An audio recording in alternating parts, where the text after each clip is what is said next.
একটি অলিম্পিক, কিছু গুলির শব্দ আর ইতিহাসের এক রক্তাক্ত সত্য। আজ আমরা বলবো মিউনিখ মুভির সেই ভয়ঙ্কর ঘটনাগুলো। একটা সময় ছিল যখন অলিম্পিক মানেই ছিল শান্তির প্রতীক। 1972 সালে মিউনিখ অলিম্পিককে ছড়িয়ে পড়ে রক্তে। 8 জন ফিলিস্তিনি যুবক ঢুকে পড়ে অলিম্পিক ভিলেজে। তারা জিম্মি করে ইসরায়েলের 11 জন অ্যাথলেটকে। শেষ পর্যন্ত সবাইকে হত্যা করা হয়। এই একটি রাত বদলে দেয় গোটা ইতিহাস। কিন্তু এতদিন ধরে আমাদের চোখের আড়ালে রাখা হয়েছে অনেক কিছুই। আজ আমরা তাকাবো সেই দিক থেকে যেখান থেকে কেউ দেখতে চায় না, ফিলিস্তিনদের চোখ দিয়ে, যারা নিজেদের ভূমি হারিয়েছে, যাদের বলা হয় সন্ত্রাসী, কিন্তু তারা নিজেরাই বলেছে আমরাও তো একদিন ছিলাম কারো মতো মানুষ। 1948 সালে ইসরায়েলের রাষ্ট্র গঠনের পর লক্ষ লক্ষ ফিলিস্তিনিকে উচ্ছেদ করা হয় নিজেদের ভূমি থেকে। আর তখনই জন্ম নেয় এক প্রতিশোধ। 8 সেপ্টেম্বর একটি সংগঠন যাদের লক্ষ্য ছিল শুধু একটা, নিজেদের হারানোর ইতিহাস ফিরে পাওয়া। তাদের দাবি ছিল সহজ, ফিলিস্তিনি বন্দীদের মুক্তি দেওয়া। কিন্তু এই দাবি মেনে নেয়নি ইসরায়েল এবং তাদের বন্দীদের হত্যা করতে থাকে। আর সেই হত্যারই প্রতিশোধ নিতে 1972 সালে ঘটে সেই ভয়াবহ ঘটনা, ফিলিস্তিনের ব্ল্যাক সেপ্টেম্বর। গোষ্ঠীর 11 জন সদস্য অলিম্পিকে ঢুকে ইসরায়েলি অ্যাথলেটদের জিম্মি করে, একে একে সবাইকে হত্যা করে। ইসরায়েলের প্রধানমন্ত্রী গোল্ডা মেয়ার তখন নেন এক কঠিন সিদ্ধান্ত, প্রতিশোধ নিতে হবে। গঠন করা হয় এক গোপন টিম, মোসাদের 5 জন এজেন্ট।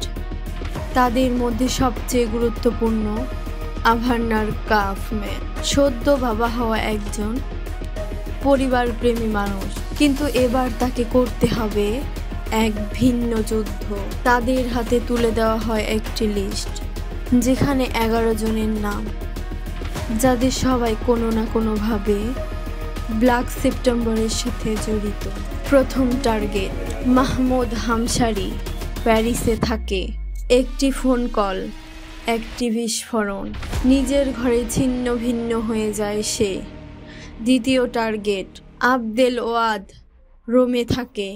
রাস্তায় গাড়ির পাশে এক গুলি, সব শেষ। এক এক করে নামগুলো মুছে যাচ্ছে লিস্ট থেকে, আর বাড়ছে রক্তের হিসাব।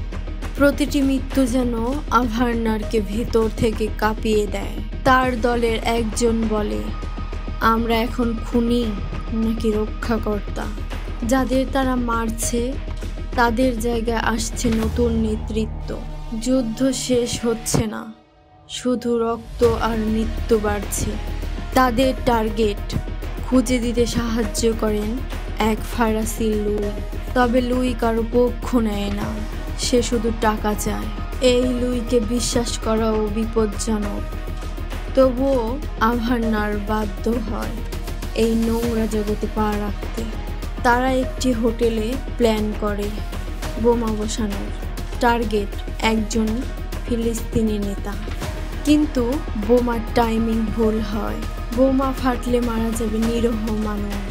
আভারনার ছুটে গিয়ে বোমা বন্ধ করে দেয়, কিন্তু তখনই সে বুঝে ফেলে এই যুদ্ধ সত্য মিথ্যার কোনো মানে নেই, সবাই হার। তারা শুধু খুনি নয়, তারাও এখন লক্ষ্যবস্তু। এক রাতে হোটেলে ঢুকে পড়ে এক নারী গুপ্তচর, একজন টিম মেম্বারকে হত্যা করে। পরে আভারনার গুপ্তচরকে খুঁজে বের করে, তাকেও মেরে ফেলে। এই খেলা এখন শুধু মৃত্যু আর মৃত্যু। আভারনার ধীরে ধীরে ভেঙে পড়ে। সে ভাবে, আমি কি এখনো দেশপ্রেমিক নাকি শুধুই এক খুনি? সে আর ফিরে যেতে চায় না ইসরায়েলে, সে থেকে যায় নিউ ইয়র্কে। একদিন মোসাদের একজন জিজ্ঞাসা করে, তুমি কি আমাদের জন্য কাজ করছো? না, আভান্নার শুধু বলে না, শেষ। আভান্নার হাঁটছে নিউ ইয়র্কের এক পার্কে। ক্যামেরা ধীরে ধীরে উঠে আসে আকাশে। পেছনে দেখা যায় ওয়ার্ল্ড ট্রেড সেন্টার টাওয়ার, এক নিঃশব্দ প্রতীক। এই যুদ্ধ কেবল ইসরায়েল, এই যুদ্ধ ছড়িয়ে গেছে পুরো পৃথিবীতে। মিউনিখ মুভি শুধু প্রতিশোধের গল্পই নয়, এটি বিবেকের লড়াই। একটি মানুষ কিভাবে যুদ্ধের ভেতরও মানুষ হয়ে থাকতে চায় তার গল্প। 50 বছর পরেও কিছুই বদলায়নি।